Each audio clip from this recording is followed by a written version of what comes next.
आज की वीडियो में हम लोग समझेंगे कंटिन्यूअस टेंस। कंप्लीट समझा दूंगा, एक भी चीज बाकी नहीं रहेगी, लेकिन इसके बाद आपको प्रैक्टिस की जरूरत पड़ेगी। तो ठीक है, शुरू करते हैं। सबसे पहले तो कंटिन्यूअस शब्द का मतलब समझो। काम चल रहा है, कोई भी काम चल रहा है। जैसे मैं खा रहा हूं, पी रहा हूं, नाच रहा हूं, ये सारे काम किस में हो रहे हैं? प्रेजेंट में, आज में। तो इसे किस में गिना जाएगा? प्रेजेंट कंटिन्यूअस में। ठीक है, ये हो गया एक भाग। अब इसी चीज को हम कल पे अप्लाई करते हैं, आने वाले कल पे। अगर हम आने वाले कल में इसी चीज को बोलें तो कैसे बोलेंगे कि कल मैं नाच रहा था, कल मैं खा रहा था, कल मैं पढ़ रहा था, वगैरह वगैरह। मतलब जो ये चीजें थी सारी, ये कल हो रही थी, कल ये चीजें कंटिन्यू थी, और इसे मैं आज बता रहा हूं। तो इसे किस में गिना जाएगा? पास्ट कंटिन्यूअस में। अब यार दो टेंसेस में हो चुकी है, प्रेजेंट और पास्ट में, तो फ्यूचर में भी हो सकती है। कल मैं खा रहा होऊंगा, कल मैं नाच रहा होऊंगा। तो मतलब कोई भी काम कल कंटिन्यू रहेगा, तो इसे कहेंगे हम फ्यूचर कंटिन्यूअस। तो कहने का मतलब है कि तीनों कालों में काम चल रहा है, प्रेजेंट कंटिन्यूअस, पास्ट कंटिन्यूअस और फ्यूचर कंटिन्यूअस। और अगर इन तीनों को हम अपने चार्ट के हिसाब से देखें तो यही तीनों आज हमें पढ़ने हैं। तो मैं सबसे पहले प्रेजेंट कंटिन्यूअस वाले वाक्यों को लेता हूं। अगर मैं आपको इसमें कुछ इंग्लिश में सेंटेंस बनाने के लिए दूं, कुछ जैसे मान लो मैं फुटबॉल खेल रहा हूं, इसी का एक नेगेटिव दूं कि मैं फुटबॉल नहीं खेल रहा हूं, और एक प्रश्नवाचक कि क्या मैं फुटबॉल खेल रहा हूं, तो इन तीनों को इंग्लिश में ट्रांसलेट करना कोई बड़ी बात तो नहीं है। लेकिन फिर भी अगर हमें इनके रूल्स पता होंगे, रूल्स मालूम होंगे, तो इन्हें ट्रांसलेट करना इतना आसान हो जाएगा कि हम कैसे भी सेंटेंस को ट्रांसलेट कर सकते हैं। तो मेरे हिसाब से हमको पहले रूल्स समझ लेने चाहिए। बहुत ही सिंपल से रूल्स हैं, आराम से समझ में आ जाएंगे। सबसे पहला और इंपॉर्टेंट रूल कि भैया कोई भी काम चल रहा है तो ING वर्ब की फर्स्ट फॉर्म के साथ जुड़ेगा। जैसे ईटिंग, ड्रिंकिंग, डांसिंग वगैरह वगैरह, सब कामों के आगे ING आ रहा है ना, तो वर्ब के आगे, वर्ब की फर्स्ट फॉर्म के आगे ING लगाएंगे। दूसरा रूल, इज, एम, आर का प्रयोग। यह बहुत ही सिंपल चीज है, बहुत सिंपल चीज। इन तीनों में ये जो एम है ना, इसका लफड़ा तो छोड़ ही दो, क्योंकि यह हमेशा आई के साथ ही जुड़ेगा। उदाहरण के लिए I am a boy, I am a teacher, तो जुड़ रहा है ना आई के साथ एम, आई एम। जहां तक बात है इस इज की, तो ये इज हमेशा सिंगुलर सब्जेक्ट यानी कि एक वचन के साथ जुड़ेगा। जैसे ही, she, it, he is, she is, it is. तो मतलब है तो अकेला आदमी ना, तो अकेले पर्सन के साथ में इज जुड़ेगा।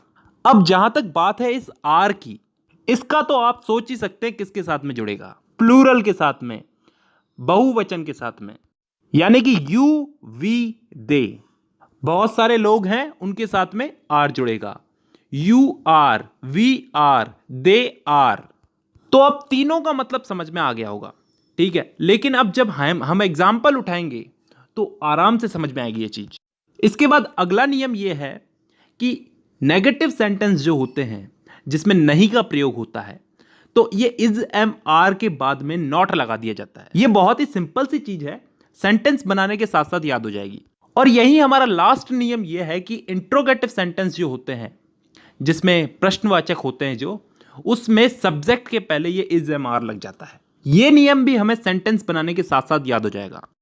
तो अब रूल्स हमारे सारे कंप्लीट हो चुके हैं, अब हमें सेंटेंस बनाने चाहिए।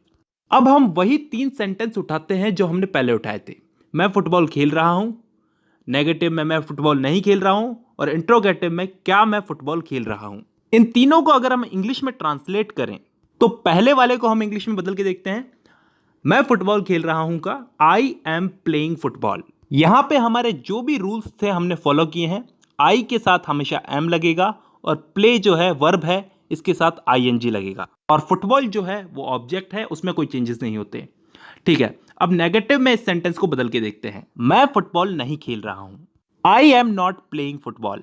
यहां पे आई के साथ एम लग गया, उसके साथ नॉट लग गया। जैसा कि मैंने आपको रूल समझाया था कि ये सेंटेंस बनाने के साथ साथ समझ में आ जाएगा। I am not, play verb है, इसके साथ आईएनजी लगा है, और फुटबॉल ऑब्जेक्ट। तो अब इस तीसरे वाले इंट्रोगेटिव सेंटेंस को इंग्लिश में बदल के देखते हैं। क्या मैं फुटबॉल खेल रहा हूं? Am I playing football. यहां पे एम जो है, ये सब्जेक्ट के आगे आ गया, ये आई के आगे आ गया, और लास्ट में जाकर के क्वेश्चन मार्क लग गया, और प्ले जो कि वर्ब है इसके साथ आईएनजी लग गया, और इसी के साथ साथ हमारा प्रेजेंट कंटीन्यूअस टेंस खत्म होता है। अब चलते हैं हम लोग पास्ट कंटीन्यूअस टेंस पे। अब दोस्तों, इस पास्ट कंटीन्यूअस टेंस में ऐसी चीजों को बताया जाता है जो पास्ट में चल रही थी। मैंने आपको शुरू में एग्जाम्पल देकर के समझाया था कि मैं पढ़ रहा था, मैं खेल रहा था। तो इसके भी 3 वाक्य बन सकते हैं। मैं फुटबॉल खेल रहा था, नेगेटिव में मैं फुटबॉल नहीं खेल रहा था, और इंट्रोगेटिव में क्या मैं फुटबॉल खेल रहा था। तो इन तीनों को भी इंग्लिश में बदलने के लिए हमें कुछ रूल्स, कुछ इंपॉर्टेंट रूल्स याद रखने पड़ेंगे। तो ठीक है, रूल समझते हैं। रूल नंबर फर्स्ट, जो पिछला वाला था, कि इसमें वर्ब के आगे, वर्ब की फर्स्ट फॉर्म के आगे आईएनजी लगेगा। जैसे पिछले वाले वाक्यों में लग रहा था डूइंग, ईटिंग, डांसिंग वगैरह वगैरह, तो इसमें भी आईएनजी लगेगा। क्लियर है? ठीक है। Rule number 2, singular subject, he, she, it, I, इन सब के साथ में वाज का प्रयोग होगा। उदाहरण के लिए, I was dancing, I was eating, I was drinking. वहीं प्लूरल सब्जेक्ट के साथ में, यानी कि यू, वी, दे के साथ में वर का प्रयोग होगा। मतलब प्रेजेंट कंटिन्यूस में हम लोग इज, एम, आर का प्रयोग कर रहे थे, और यहां पे पास्ट कंटिन्यूस में हम वाज वर का प्रयोग कर रहे हैं। इसके अलावा वही 2 सिंपल से रूल, नेगेटिव सेंटेंस में वाज और वर के बाद नॉट लगेगा, और दूसरा रूल ये कि इंट्रोगेटिव सेंटेंस में वाज वर सब्जेक्ट के पहले लगेगा। हम लोगों ने जो हिंदी के सेंटेंस उठाए हैं उनको हम इंग्लिश में ट्रांसलेट करके देख ही लेते हैं, हमको समझ में आ जाएगा। सबसे पहला जो सेंटेंस है, मैं फुटबॉल खेल रहा था, तो इसमें मैं जो है वो सिंगुलर है, यानी कि एक वचन है। तो नियम के अनुसार इसके साथ में वाज लगेगा। आई वाज, प्ले जो है वर्ब है, इसके साथ में आईएनजी लगेगा, प्लेइंग फुटबॉल। तो is equal to I was playing football.